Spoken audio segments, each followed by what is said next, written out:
Kami juga didatangi oleh Ferdi Sambo. Saat itu saya tanyakan, kamu bukan pelakunya, karena saya akan ungkap kasus ini sesuai fakta.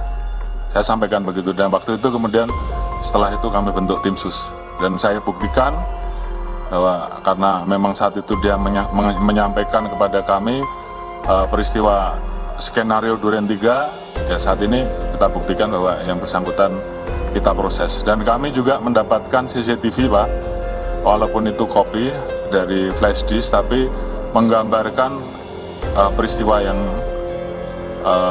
terjadi di Duren 3, di mana cerita awal Joshua dikatakan sudah meninggal pada saat Ferdi Sambo datang. Di CCTV tersebut terlihat bahwa Joshua masih hidup pada saat Ferdi Sambo datang. Sambo ini adalah seorang bajingan. Sambo ini bukan seorang bajingan. Hanya dia menonton dengan pangkatnya itu, tapi saya tidak melihat dia seorang itu. Dia yang paling pantas, dia adalah seorang bajingan yang bengis, keji, biadab, itu ada di dunia Sambo. Ini proses sampai ini. Sudah memberikan seruan dengan keras sehingga membuat Polri mau terbuka. Polri mau melakukan penyelidikan ulang dan bahkan mau memperbaiki kesalahan yang telah dilakukannya terdahulu. Ya. Dengan pengumuman 2 hari lalu, Selasa ya, itu membuktikan bahwa tidak semua polisi itu brengsek. Masih ada polisi yang punya nurani. Itu terbukti. 25 personil ini kita periksa terkait dengan ketidakprofesionalan dalam penanganan TKP dan juga beberapa hal yang kita anggap bahwa itu membuat proses olah TKP dan juga hambatan-hambatan dalam hal penanganan TKP dan penyidikan yang tentunya kita ingin bahwa semuanya bisa berjalan dengan baik.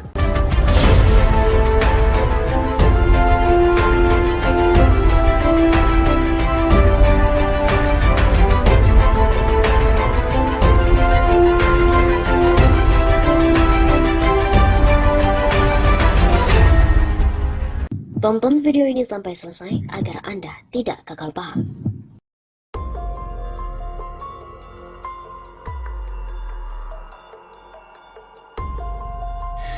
Kamarudin Simanjuntak minta bantuan ke TNI usut dana mafia yang mengalir ke rekening Ferdi Sambo. Pengacara Brigadir Joshua, Kamarudin Simanjuntak, menduga 4 buah rekening kliennya dipakai Ferdi Sambo untuk transaksi bisnis gelapnya. Ia menyebutkan 4 rekening tersebut dikuasai Ferdi Sambo usai melakukan pembunuhan kepada Brigadir Joshua. 4 rekening diambil oleh tersangka, kemudian buku tabungannya setelah korban dibunuh. Begitu ucap Kamarudin Simanjuntak. Kamarudin juga mengatakan bahwa 4 rekening itu terdiri dari ATM BCA, BRI, Mandiri, dan BNI. Cara menguasai 4 rekening Brigadir J yaitu dengan cara mengambil buku rekeningnya, mengambil ATM-nya. Begitu bebernya. Tidak hanya itu, Ferdi Sambo CS juga diduga mengambil barang-barang lain milik Brigadir Joshua seperti laptop dan HP. Demikian laptop almarhum dikuasai tersangka dan kawan-kawannya serta juga 3 HP dengan 4 nomor. Menurut Kamarudin, hal tersebut untuk memuluskan memindahkan dari bisnis gelap, yakni penjualan narkoba, miras, judi online, dan juga bisnis mobil R. Karena tujuannya untuk memindahkan uang itu. Karena itu ia meminta pada Presiden Jokowi membentuk tim independen yang terdiri dari TNI. Itu tidak lain untuk menelusuri bisnis gelap Ferdi Sambo. Presiden RI, siapapun dia, tolong dong kasih atensi. Bentuk tim independen melibatkan TNI Angkatan Darat, Laut, dan Udara, terutama PPATK. Begitu ucapnya. Bahkan menurut Kamarudin, 4 rekening Brigadir J diyakini masih bertransaksi atau menerima uang dari bisnis gelap Ferdi Sambo sampai hari ini. Saya punya keyakinan 4 rekening dari Brigadir Joshua ini masih melakukan transaksi sampai sekarang dari tanggal kematian Brigadir J tanggal 8 Juli. Begitu tandasnya. Selain itu, pakar pidana juga ikut berkomentar bahwa penegak hukum dan juga PPATK perlu menelusuri dana taktis Sambo yang diduga didapat dari mafia. Aparat penegak hukum diharapkan menindaklanjuti temuan adanya dugaan aktivitas mafia yang melibatkan mantan Kadif Propam Polri Irjen Verdi Sambo dan diketahui oleh Brigadir J alias Nofriansyah Huta Barat. Pakar hukum pidana dari Universitas Al-Azhar Indonesia, Suparji Ahmad menyatakan, temuan adanya dugaan-dugaan dana taktis yang diduga didapatkan Sambo dari para mafia dan diketahui Brigadir J itu harus dibuktikan aparat penegak hukum. Dalam hal ini, dengan melibatkan Pusat Pelaporan Analisis Transaksi Keuangan atau PPATK untuk menelusuri rekening yang diduga menampung dana dari aktivitas mafia. Supaya ada kepastian hukum, mencegah fitnah dan munculnya berbagai spekulasi, sebaiknya temuan tersebut ditindaklanjuti dan agar lebih akurat perlu melibatkan PPATK, kata Profesor Suparji kepada redaksi Kantor Berita Politik RMOL Rabu 17 Agustus. Selain itu, Suparji juga meminta pada pihak-pihak yang memiliki bukti-bukti terkait kasus penembakan Brigadir J agar kooperatif dengan aparat penegak hukum. Itu tidak lain agar kasus yang menetapkan Verdi Sambo sebagai tersangka itu semakin terang benderang. Jika ada pihak yang punya bukti, sebaiknya mendukung untuk membuat terang benderang perkara ini secara prosedural, proporsional, dan sesuai kewenangannya.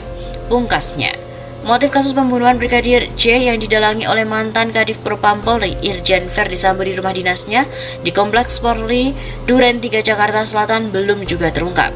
Pengacara Brigadir J, Kamarudin Simanjuntak mengatakan dugaan motif kenapa Brigadir J dihabisi bukan karena persoalan pelecehan atau bahkan melukai harkat martabat keluarga yang diungkapkan Verdi Sambo pada penyidik, melainkan adanya aktivitas mafia yang diketahui oleh Brigadir J. Ada motifnya dengan mafia ini ada kaitannya dengan dana-dana taktis itu. Hal itu sebabnya 4 nomor rekening Joshua ini sudah dikuasai oleh si tersangka, kata Kamarudin saat menjadi narasumber program Kabar Petang di TV One Senin 15 Agustus, yaitu dengan cara mengambil bukunya dan mengambil ATM-nya. Demikian juga laptop almarhum dikuasai tersangka, juga gawainya dengan 4 nomor, karena tujuannya untuk memindahkan uang dari mafia itu. Begitu pungkasnya.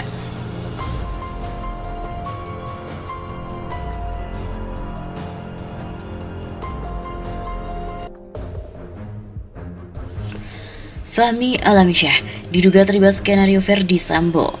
Pengamat hukum Refli Harun mengatakan, apakah tidak mikir? Kok bisa ya? Penasihat ahli Kapolri Fahmi Alamsyah mengaku dihubungi oleh Verdi Sambo 2 hari setelah kasus penembakan terhadap Brigadir J. Verdi Sambo menghubungi Fahmi Alamsyah lantaran ada media yang sudah melontarkan pertanyaan kepada Kabid Propam Jambi terkait dengan peristiwa penembakan yang menewaskan Brigadir J. Meskipun demikian, Fahmi Alamsyah mengaku percaya dengan pernyataan dari Verdi Sambo lantaran keduanya diketahui cukup dekat. Ahli hukum tata negara dan pengamat politik Refli Harun juga turut menanggapi hal tersebut.